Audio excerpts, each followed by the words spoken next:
eat out the last few minutes of a year of waiting for the drivers. For Al Keller, 38 years old, 4th year at Indianapolis. For Russo, 44, a grandfather, 12th year at the 500. Unser, 26, rookie. Thompson, 36, 6th year. Cheeseberg, 31, 2nd year. Goldsmith, 30, rookie. Amick, 34, rookie. Boyd, 32, 4th year. Bettenhausen, 42, 13 years. The traditional balloons rise into the sun-bright sky, signal that the start is just moments away. The crowd becomes still. Tony Holman, Speedway president, speaks the words that bring the waiting to an end. Gentlemen, first are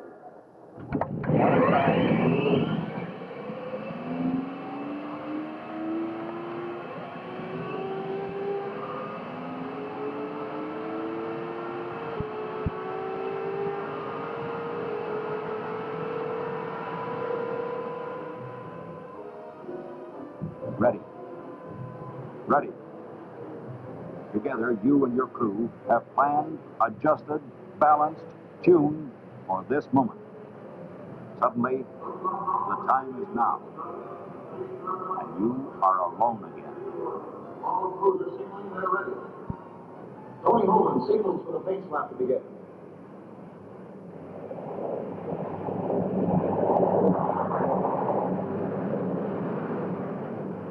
The fans come to their feet as the 33 high-powered machines begin a parade lap around this, the greatest race course in the world. The cars file out of the pit area onto the track to form the traditional 11 rows of 3 abreast. The back straightaway and the cars bunch together. The 3 cars that belong in front are not in position. Driver Bob Beat is signaling to slow down. The first 3 cars had pulled out of the pits ahead of the pace car and must get around the track and into position before they cross the starting line. The 3rd turn, the 2nd row drivers still in front are holding back the field, waiting for Rathman, Elysian, and Reese.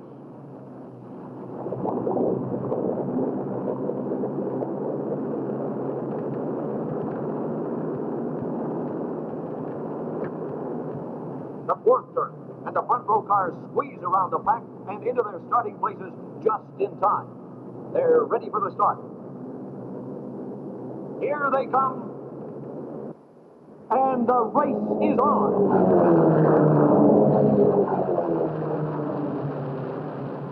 Through the first turn, Dick Rathman out in front, Elysian right behind him.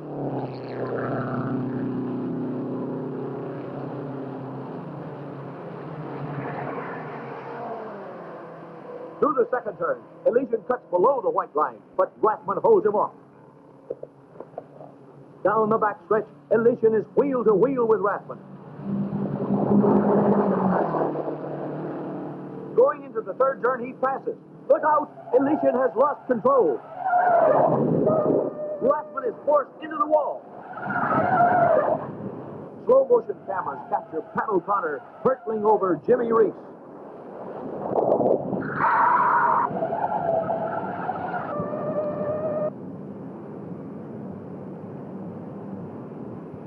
The track is blocked for the rest of the field. 3 other cars spin to avoid the wreck. And the 4th, watch it! He's rammed by 2 more. Look out! There goes another. In split seconds, a total of 14 battered racing machines litter the treacherous 3rd turn. The remainder of the field worked their way through the wreckage of the worst collision in Speedway history.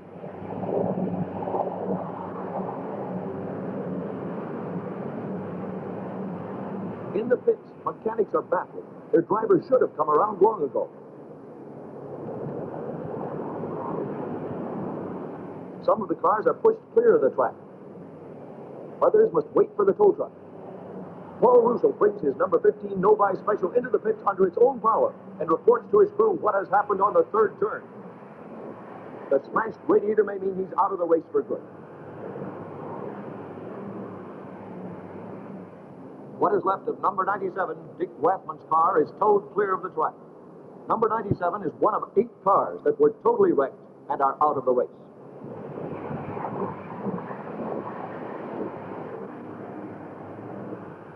Gene Marcinak, mechanic for the Novi, is ready to call it quits. But driver Russo calls for tools. He wants to run again.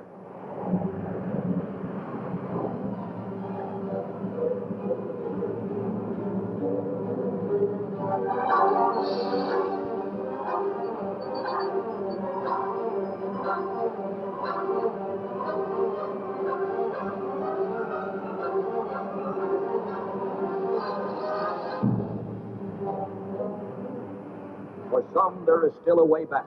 For others, there is none. Russo's radiator is repaired, and he's ready to go.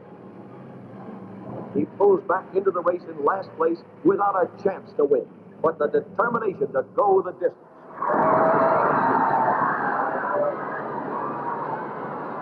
After 18 caution laps, the track is cleared, and the green flag signals for high speed. Bryan in car number 1 is in first.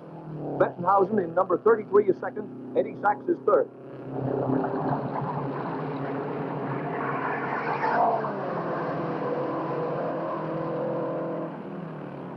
Bryan, Bettenhausen, and Sachs fight it out down the backstretch.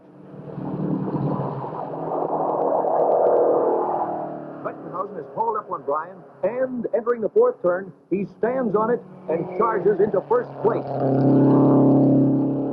Here they come down the front straightaway. There's a new threat.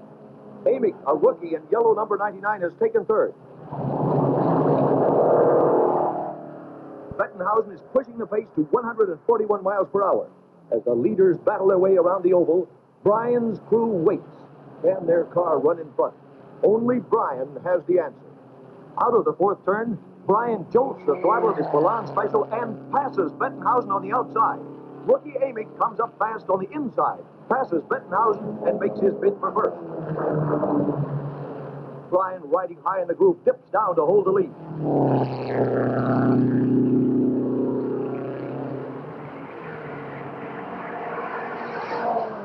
The dogfight for front position is between the three cars in the field with a new low silhouette.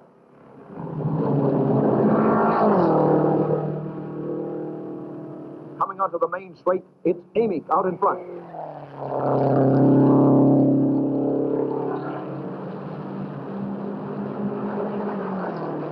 Bryan, low on the inside, noses ahead of Amick into the turn.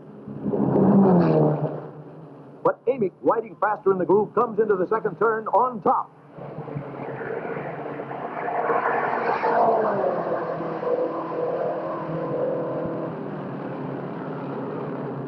Bettenhausen, also in a car of new design, is crowding Bryan for second place.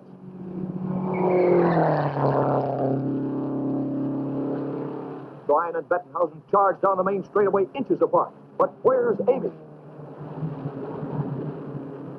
At 118 miles, the terrific pace has brought Amick, the first of the leaders, into the pits. Starting in 25th position, Amick has had to charge all the way to run in front. A sensational effort by a driver in his first 500 tries. With Amick in the pits, Johnny Boyd in his white number 9 takes over third place. Jim Bryan wheels into the pits. He gives Bettenhausen first place while he makes a precautionary tire change and refuels.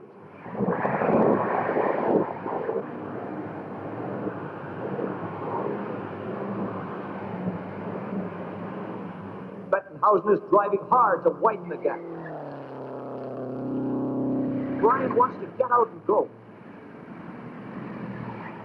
The Milan Special pulls out with three-brace tires and fuel in 29 seconds. Where's Bettenhausen? Now Bettenhausen gives the lead back to Bryan to make his pit stop.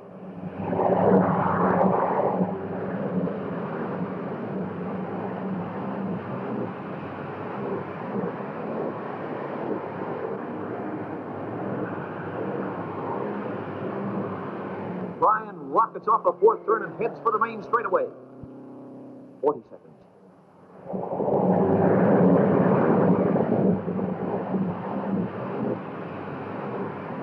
45 seconds.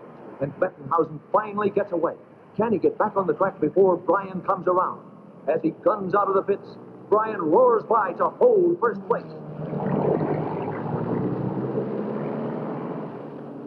Still in third, but moving closer, Boyd lead puts it in the Bose Special. Bryan and Bettenhausen in a fierce duel for the lead.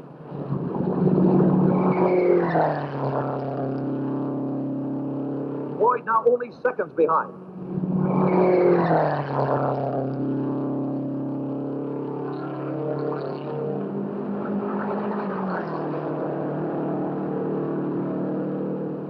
The terrific pace brings Foyt into the pits. His plan had been to run the 500 with one less stop than the competition.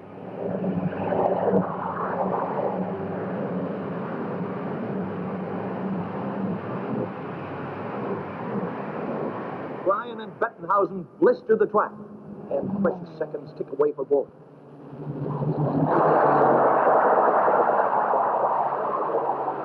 "37 seconds, and Foyt pulls out, still holding third place.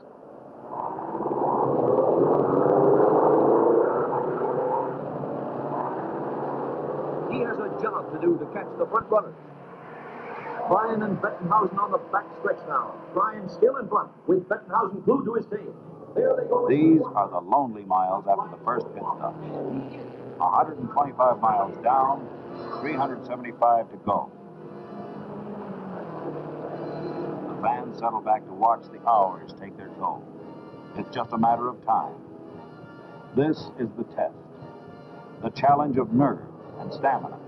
The next 60 laps grind more rubber into the brick and asphalt, burn more fuel supplies down, drain more strength from weary muscles. 275 miles down, 225 to go. And it's time to pit again. Bryan pits, and the lead goes to Bettenhausen. Boyd runs in front as Bettenhausen pits. Boyd pits. Bryan charges back into first. Jim Rathman, Dick's brother, comes into the pits too fast and spins on the apron.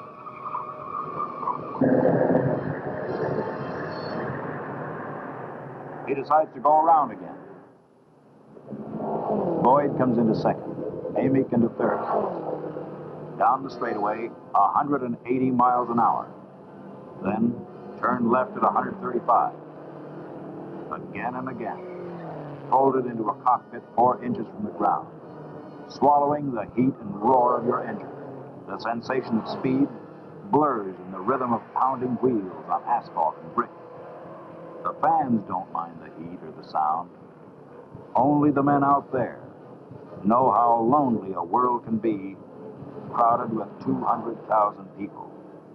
Through the monotonous, brutal miles from 300 to 400, the leaders set a torturous pace. After 3 hours, only 14 cars still running.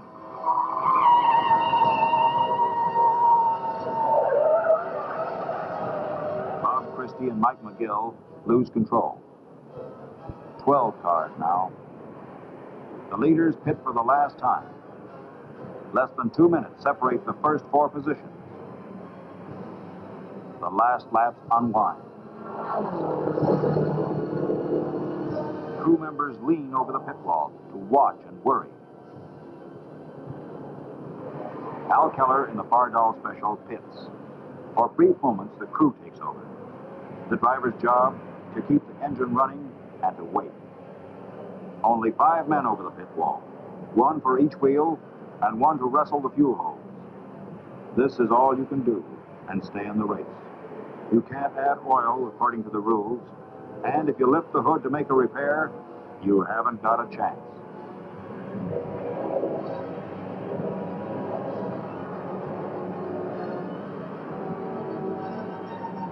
"42 seconds and away."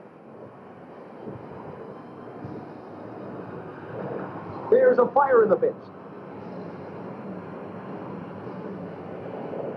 Spilled fuel burns in the cockpit. The safety crew works frantically to smother the flame, burning only inches away from the fuel tank. Dempsey Wilson has to get out. The car's through for the day.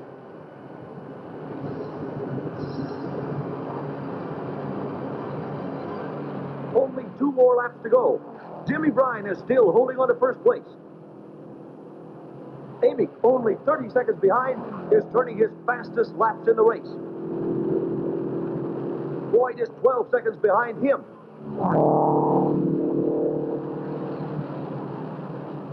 There's the white flag pointing at Bryan. The last lap.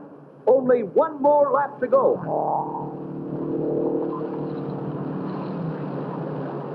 Here comes Bryan down the straightaway for the checkered flag.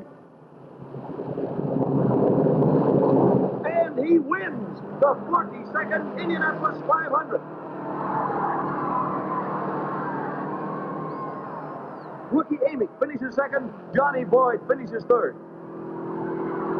And the checkered flag whips for Al Keller in the Bardol Special.